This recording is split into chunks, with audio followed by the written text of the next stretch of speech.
fenomena berhala manusia di mana kita menduakan Tuhan. Artinya kita tetap percaya, tapi urusan perdukunan tetap jalan terus. Ini menduakan Tuhan, ya kan? Bahkan dalam catatan ini yang menarik menjadi fenomena tahayul adalah melibatkan kuasa-kuasa lain. Duduk dan berkumpul di sini, hilangkan duka lara dan beban di hati, mendengarkan renungan yang menginspirasi. Pojok Iman. Halo Bapak Ibu dan saudara yang terkasih, salam sehat penuh kerahiman Tuhan, salam katekese.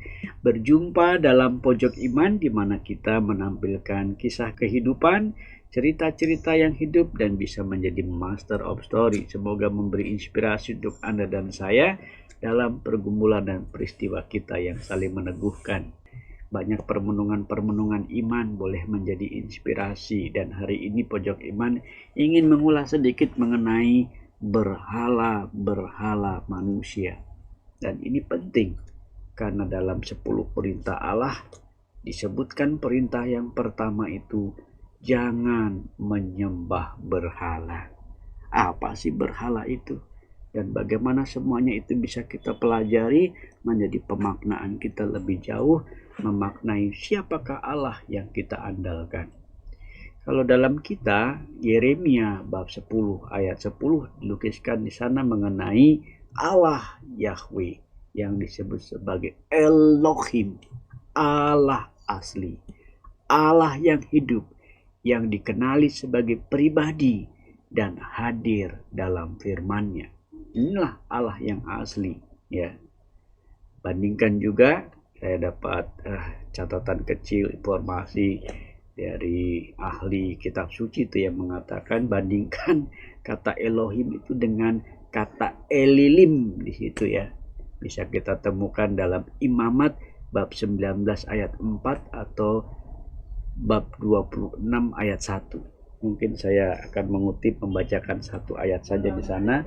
Imamat bab 19 ayat 4 dikatakan di sana, janganlah kamu berpaling kepada berhala-berhala, dan janganlah kamu membuat bagimu dewa tuangan. Akulah Tuhan Allahmu.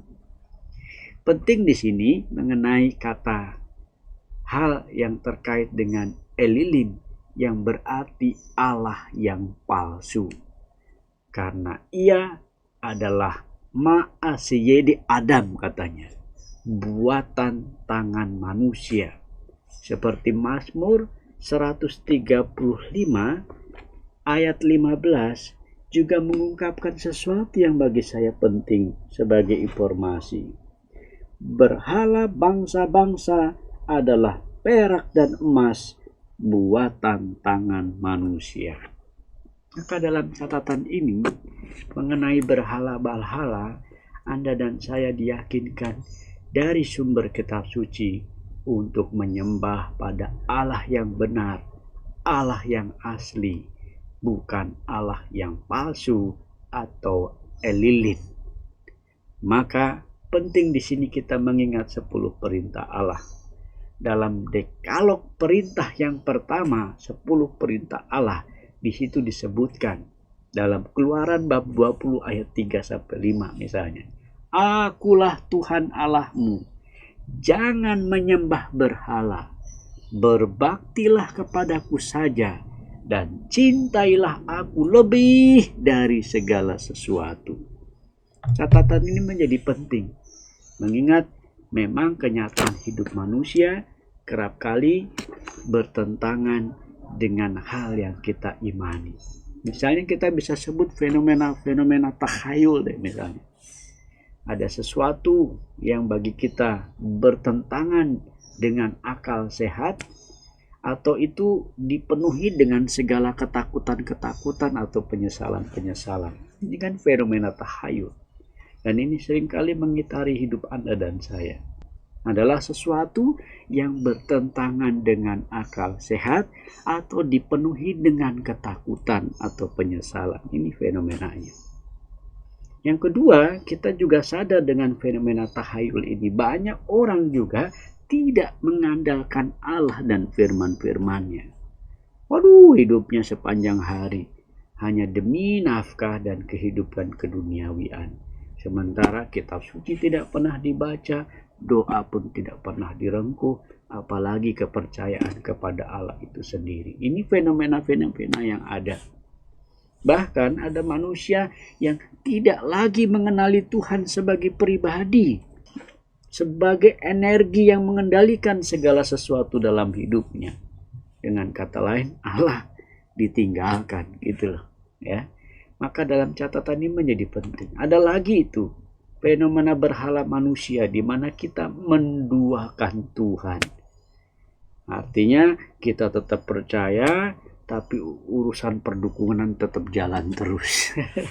Ini menduakan Tuhan, ya kan?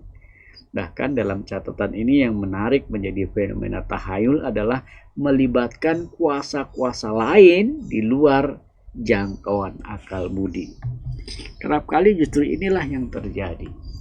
Lalu kalau berhadapan dengan berhala-hala manusia yang sedemikian, kita harus apa? Pandangan gereja kita mengungkapkan itu dalam Katekismus Gereja Katolik nomor 2115. Dikatakan di situ, manusia hendaknya menyerahkan masa depannya kepada penyelenggaraan ilahi. Bahkan ditegaskan dalam Katekismus Gereja Katolik nomor 2116 di situ, saudara, bahwa segala bentuk ramalan harus ditolak. Bandingkan juga dengan kitab Ulangan bab 18 ayat 10. Mungkin kita bisa cek ya, kitab Ulangan bab 18 ayat 10. Ini juga bisa menjadi sebuah catatan kita untuk kita gumuli bersama apa yang menjadi kepentingan kita. Di sana ya, ayat 10 diungkapkan, di antaramu janganlah didapati seorang pun yang mempersembahkan anaknya laki-laki atau anaknya perempuan sebagai korban dalam api, ataupun seseorang yang menjadi petenun, seorang peramal, seorang penelaah, seorang penyihir, seorang pemantera, ataupun seorang yang bertanya kepada arwah atau kepada roh peramal, atau yang meminta petunjuk kepada orang-orang mati. Ya, ini lebih ngeri lagi, minta petunjuk pada orang-orang yang sudah mati. Padahal kan sebetulnya orang-orang yang sudah mati itu patut kita kenang dan kita doakan, ya kan? Malah kita ambil-ambil untuk jadi kayak gini. Nah, itu tidak.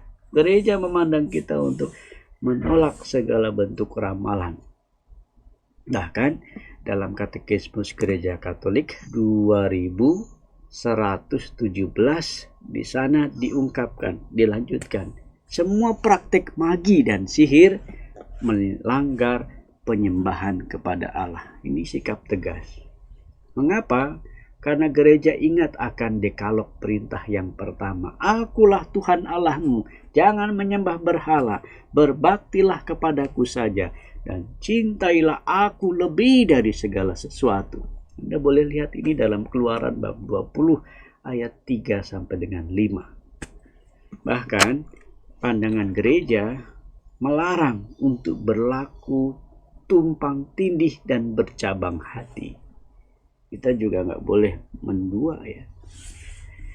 Bahkan di sini anjuran supaya umat Allah, gereja mengundang untuk senantiasa mengabdi Allah dengan sepenuh hati. Bandingkan dalam Injil Matius ya, kita bisa lihat juga dalam Injil Matius bab 6 ayat 24 dilukiskan di sana sesuatu yang menarik untuk kita lihat. Bab 6 ayat 24 di situ dirumuskan, tak seorang pun dapat mengabdi kepada dua tuan, karena jika demikian ia akan membenci yang seorang dan mengasihi yang lain, atau ia akan setia kepada yang seorang dan tidak mengindahkan yang lain. Kamu tidak dapat mengabdi kepada Allah dan kepada Mammon. Sangat tegas di sana. Gereja mengambil refleksi ini juga supaya umatnya senantiasa mengabdi Allah dengan sepenuh hati. Mengapa? Karena Allah kita adalah Allah yang cemburu. Bandingkan itu dalam kitab Keluaran.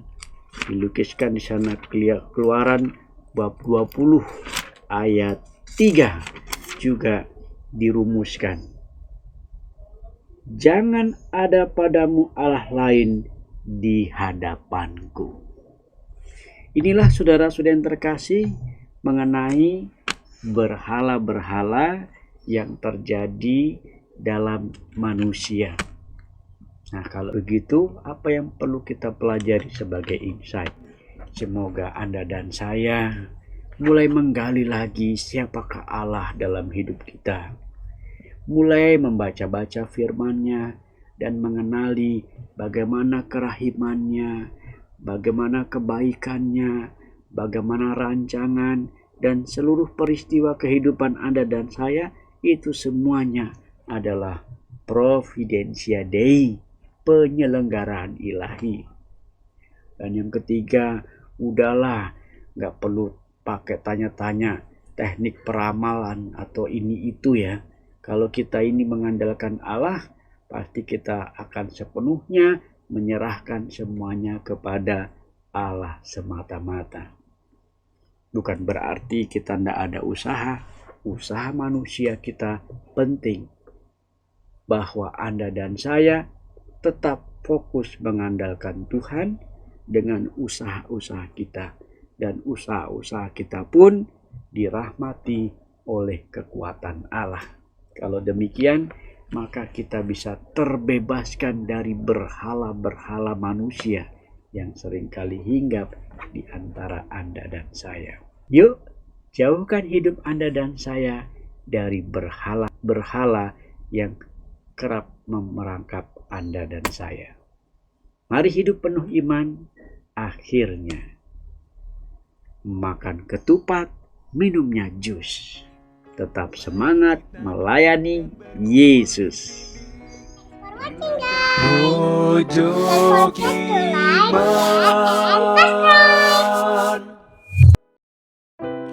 Pojok Iman.